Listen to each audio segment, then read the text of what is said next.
Y bien, queridos amigos, hermanos y oyentes de este canal, hoy para compartir una palabra, una meditación acerca de un tema que es muy actual, no de ahora, ya hace unos cuantos años, pero trascendental, diría yo, para los creyentes de la iglesia, y un tema que no se habla demasiado tampoco en las congregaciones, no sé si por miedo, justamente porque es un tema controversial, un tema bastante polémico si se quiere o por qué, pero no, tampoco se habla demasiado en las congregaciones. Y es la iglesia ante el desafío de la ideología de género. Bien, desde los años 60 la ideología de género está presente en universidades y colegios.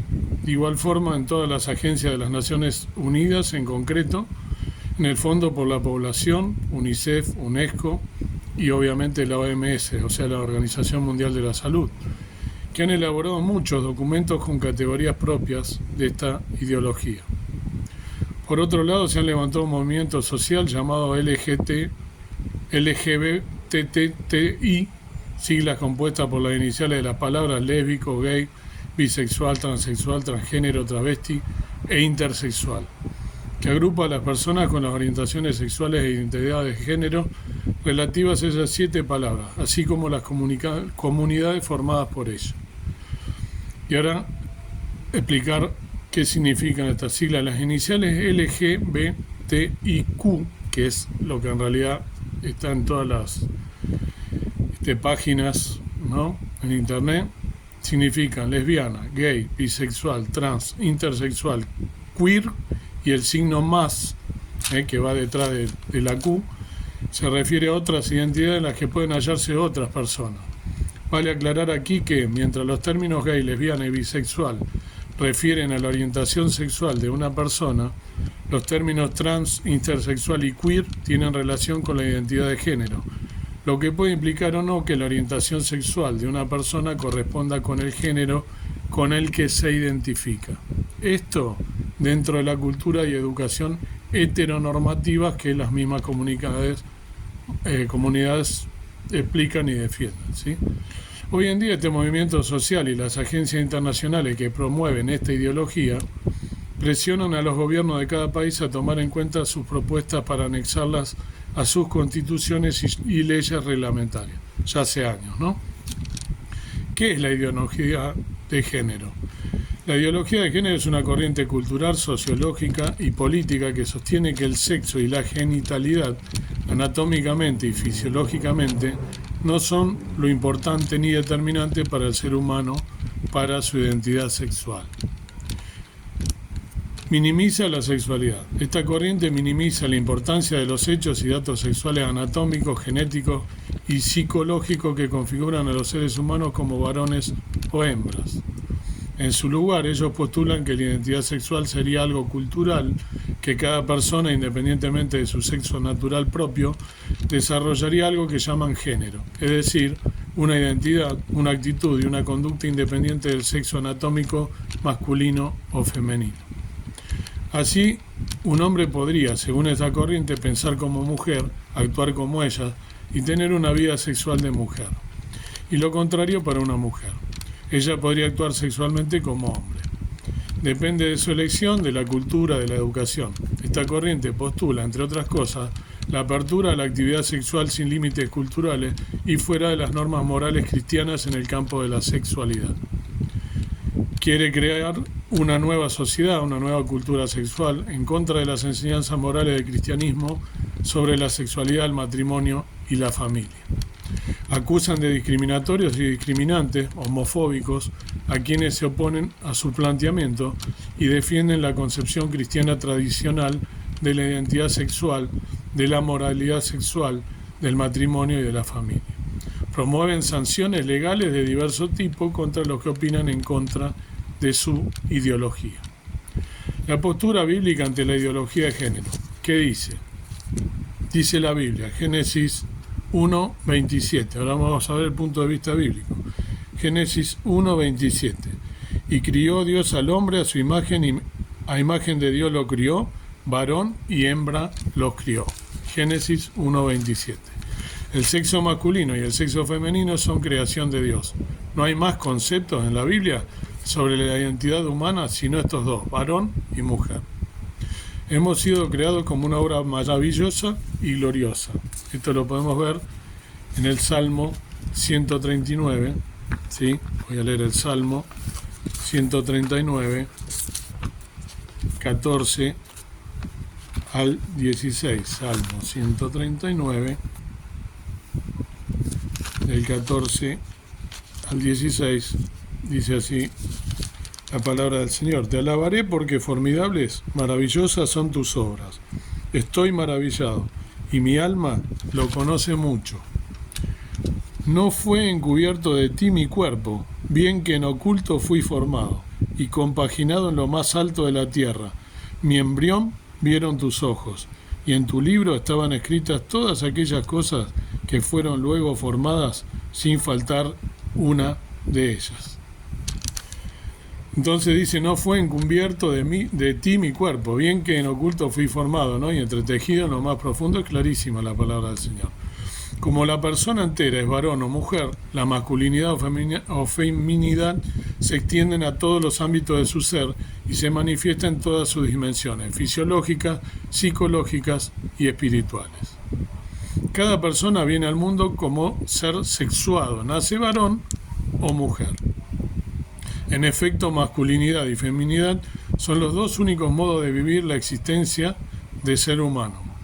Sus diferencias reclaman la unión y la entrega del uno al otro para poder cumplir su propia vocación, el amor mediante una vida en común. Las características propias, biológicas y psicológicas que vienen con el ser varón es todo parte de la maravillosa creación de Dios, y la idea nació de su mente.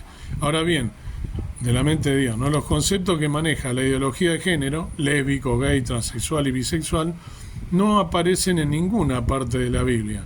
Antes bien, sus prácticas son rechazadas por Dios y son consideradas pecado. La Biblia enseña que Dios no acepta las prácticas de la ideología de género. Deuteronomio 23, 17 lo dice claramente. Deuteronomio 23, 17. No habrá ramera de las hijas de Israel, ni habrá sodomítico de los hijos de Israel. Aquí Dios rechaza la prostitución y la sodomía. La sodomía se refiere a los actos inmorales y degenerados desde el punto de vista sexual de los hombres que habitaron Sodoma y Gomorra, de ahí la palabra sodomía. Pueblos que fueron destruidos directamente por Dios en los tiempos de Abraham y Lot, ¿no? En Génesis. Otros pasajes de la Biblia donde se apunta a esta práctica sexual son Judas 1:7, en el Nuevo Testamento ahora. Judas, ¿no? Que estábamos haciendo un estudio que lo finalizamos, Judas, hace poquito, en este canal, Judas 1:7. ¿Qué dice al respecto Judas 1:7? Como Sodoma y Gomorra y las ciudades comarcanas, las cuales de la misma manera que ellos habían fornicado y habían seguido la carne extraña, fueron puestas, por ejemplo, sufriendo el juicio del fuego eterno. Dios los consumió en fuego por su pecado, de andar justamente en esas abominaciones de la carne, ¿no? Y 2 Pedro 2, del 1 al 22, también habla al respecto. Como es muy largo, voy a solamente algunos versículos leer, pero después lo leen ustedes. 2 Pedro 2, del 1 al 22, habla de todo esto, ¿no? Dice, ¿no? Por ejemplo, porque Dios no perdonó a los ángeles que habían pecado, sino que, habiéndolos despeñado en el infierno, con cadena de oscuridad los entregó para ser reservados al juicio, ¿no? Dice, y si no perdonó al mundo viejo, mas guardó a Noé, pregonero de justicia, con otras 7 personas, trayendo el diluvio sobre el mundo de malvados. ¿Se acuerdan que dice que la maldad en nuestros días va a ser como los días de Noé, ¿no? Y recuerda acá el mismo pasaje que venimos hablando. Y si condenó por destrucción las ciudades de Sodoma y Gomorra, tornándolas en ceniza y poniéndolas, por ejemplo, a los que habían de vivir sin temor y reverencia de Dios, y libró al justo Lot, acosado por la nefanda conducta de los malvados. porque este justo, con ver y oír, morando entre ellos, afligía cada día su alma justa con los hechos de aquellos injustos. Entonces, bueno, sigue hablando, ¿no? Dios de todas las cosas que los hombres hacen, ¿no? Abominaciones. Después lo leen completo porque es muy profundo. Pablo, cuando no, la carta a los Corintios, en 1 Corintios 6, 1 Corintios 6, del 9 al 13, 6 del 9 al 13 dice Pablo: ¿no sabéis que los injustos no poseerán el reino de Dios? ¿No erréis que ni los fornicarios, ni los idólatras, ni los adúlteros, ni los afeminados, ni los que se echan con varones, ni los ladrones, ni los avaros, ni los borrachos, ni los maldicientes, ni los robadores heredarán el reino de Dios? Y esto erais algunos, mas ya sois lavados, mas ya sois santificados, mas yo soy justificados en el nombre del Señor Jesús y por el Espíritu de nuestro Dios. Todas las cosas me son lícitas, mas no todas convienen. Todas las cosas me son lícitas, mas yo no me meteré debajo de potestad de nada. Las viandas para el vientre y el vientre para las viandas. Pero y a él y a ella deshará Dios. Mas el cuerpo no es para la fornicación, sino para el Señor, y el Señor para el cuerpo. Clarísima la palabra del Señor, ¿no? Condenando todas estas abominaciones. En Judas versículo 7, ¿no? Donde leí recién, se arroja luz sobre el tema, como Sodoma y Gomorra, dice, ¿no? Las ciudades vecinas, ¿no? Las cuales sufrieron el castigo eterno. Y acá en 1 Corintios, donde acabo de leer, en este pasaje, el apóstol Pablo, inspirado por el Espíritu Santo, habla de los adúlteros, afeminados, homosexuales, se echan con varones, dice, los cuales no heredarán el reino de Dios, a menos que se arrepientan, por supuesto. Romanos, también en Romanos, la carta a los Romanos también habla, ¿no?, de este tema. Romanos 1, del 26 al 28, Romanos 1, del 26 al 28, dice Pablo: por esto Dios los entregó a efectos vergonzosos, pues aún sus mujeres mudaron el natural uso en el uso que es contra naturaleza. Y del mismo modo también los hombres, dejando el uso natural de las mujeres, se encendieron en sus concupiscencias los unos con los otros, cometiendo cosas nefandas, hombres con hombres, y recibiendo en sí mismos la recompensa que convino a su extravío. Y como a ellos no les pareció tener a Dios en su noticia, Dios los entregó a una mente depravada para hacer lo que no conviene. O sea, Dios da la libertad, por supuesto, después el castigo, después aguantarse lo que venga, ¿no? O sea, no es que a Dios le da lo mismo. Dios te da la libertad, pero castiga. El apóstol Pablo escribe a la iglesia de Roma, inspirado por el Espíritu Santo, para advertirle de la homosexualidad y el lesbianismo que se practicaba en ese tiempo y sus consecuencias espirituales. Fíjense que esto viene ya de años, ¿no? Para redarguir y discernir el error. La respuesta bíblica, 1 Pedro 3:15. 1 Pedro 3:15 nos dice: sino santificad al Señor Dios en vuestros corazones y estad siempre aparejados para responder con mansedumbre y reverencia a cada uno que os demanda razón de la esperanza que hay en vosotros. Estos versículos son para nosotros los cristianos, cómo debemos tratar el tema, cómo debemos redarguir, discernir el error, ¿no? Cuando hay alguien equivocado y nos pide que le expliquemos o cómo nosotros debemos actuar. Oponerse al activismo de la ideología de género no es homofobia, es ejercer nuestro derecho constitucional de libertad de expresión sin caer en la ofensa, así como el respeto que merecemos como iglesia legalmente constituida, con un ideario doctrinal propio apegado a la Biblia. Es también, de parte de sus miembros, actuar en consecuencia de sus relaciones humanas básicas de convivencia. Por tanto, los cristianos no imponemos nuestro criterio, ni mucho menos pretendemos que aquellos que no lo compartan sufran nuestro rechazo. Antes bien, los respetamos. A nadie rechazamos, al contrario, les traemos al Señor Jesucristo. Pero si bien no imponemos nuestro credo cristiano a quienes no lo comparten, tampoco aceptamos que se nos impongan otras convicciones.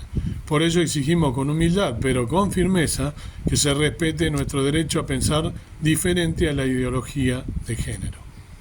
El error, primero, que la Iglesia no debe oponerse a la ideología de género, pues puede ser calificada como homofóbica. Esto es un error, ¿sí? Para corregir e instruir. Los cristianos no debemos caer en las obras infructuosas de la carne como cambio de sexo, prácticas sexuales contra la naturaleza, sodomía, desviaciones, apetitos desenfrenados, etc. Antes bien debemos velar y orar para no caer en tentación. Esto lo dice ¿quién? Nuestro Salvador, a quien nosotros profesamos nuestra fe, el Señor Jesús, ¿no? Que lo dejó bien esclarecido en el Evangelio de San Mateo, en San Mateo 26, del 41 al 43, velad y orad para que no entréis en tentación, el espíritu a la verdad está presto, mas la carne enferma. Otra vez segunda vez, y oró diciendo, Padre mío, si no puede este vaso pasar de mí sin que yo lo beba, hágase tu voluntad. Y vino y los halló otra vez durmiendo, porque los ojos de ellos estaban agravados. Cuando él va a orar con su padre, ¿no? En Getsemaní, antes de entrar, ¿no? De ser sacrificado, y sus discípulos les pide que velen y están durmiendo, ¿no? Que no nos encuentre durmiendo, que estemos despiertos con todas estas cosas. Los padres cristianos son llamados a educar a sus hijos de acuerdo a los preceptos y mandamientos de Dios y no de los hombres. Deuteronomio 6 y 7, ¿no? Deuteronomio 6 y 7 nos dice al respecto. Deuteronomio 6 y 7. Y estas palabras que yo te mando hoy estarán sobre tu corazón, y las repetirás a tus hijos, y hablarás de ellas estando en tu casa, y andando por el camino, y al acostarte, y cuando te levantes. Nos deja bien establecido lo que debemos hablar con nuestros hijos como padres, la obligación de decirle todas estas cosas y pronunciarnos en contra cuando debamos pronunciarnos en contra con firmeza, con amor, con entendimiento, pero con firmeza. Proverbios 22:6. Instruye al niño en su carrera, aun cuando fuere viejo, no se apartará de ella. Como padres, ¿cómo debemos nosotros instruir tan conocido proverbio, ¿no? También se nos ordena que debemos educarlos en disciplina y amonestación del Señor. Esto también en la carta de Pablo a los Efesios 6:4, ¿no? Efesios 6:4 nos dice: y vosotros, padres, no provoquéis a ir a vuestros hijos, sino criadlos en disciplina y amonestación del Señor. Con firmeza en amonestación del Señor. Esto significa que no podemos aceptar las ideologías humanas como la de género cuando se trata de abordar con los hijos temas que son cruciales como la sexualidad. Conclusión: ¿cómo debe actuar la Iglesia ante la ideología de género? La Iglesia cristiana debe mantener firme su fe en la palabra de Dios y no dejarse llevar por ideologías humanas. Así lo enfatiza la palabra de Dios. En Colosenses 2:8 también, apóstol Pablo, a los hermanos de Colosenses 2:8 dice: mirad que ninguno se engañe por filosofías y vanas sutilezas, según las tradiciones de los hombres, conforme a los elementos del mundo, y no según Cristo. Según Cristo aceptamos todo. Fuera de la palabra de Dios, nada. Entonces, la Iglesia cristiana debe mantener firme en la palabra de Dios y no dejarse llevar por ideologías humanas. Así lo enfatiza la palabra de Dios. Luego, entonces, la Iglesia de Cristo debe rechazar cualquier ideología humana que no concuerde con lo establecido por Dios en su palabra y tomar postura de defensa firme y sin titubeo a favor de los principios bíblicos sobre la creación del hombre y la mujer, la identidad sexual, la vida, la concepción, la familia y el matrimonio, entre otros. Entonces, como acabamos de leer, firme, ¿no? Estar firme condenando las cosas que son en contra de la palabra de Dios. Por supuesto, esto no significa cómo debemos tratar si viene un homosexual, una lesbiana, una prostituta, lo que fuese, a alguna de nuestras congregaciones. Lo vamos a echar y al primer día quererle nosotros decir, no, está equivocado. No, con amor lo vamos a recibir, porque siempre como cristiano evangélico primero tenemos el deber de tratar con amor, de amar al prójimo como a ti mismo, nos dice la palabra. Imagínense el Señor Jesús hoy en día, en nuestro día, ¿cómo actuaría? Pongámonos en la cabeza cómo actuaba Él con las prostitutas, cómo actuaba con la ramera, cómo actuaba con pecadores, con aquellos que los religiosos de su época los condenaban abiertamente y que justamente causó una revolución en su época por esto, por estar con los pecadores. Él dijo, yo vine a salvar al mundo y no a condenarlo, y él justamente trataba con amor, con firmeza, por supuesto, como le dice, por ejemplo, a esta tan conocida, cuando él habla, ¿no?, con la mujer pecadora, ¿no?, que tenía varios maridos, y le dice, y la querían apedrear, ¿no?, le dice, vete y no peques más. No es que le dice, andate, seguí tu vida, no, vete y no peques más.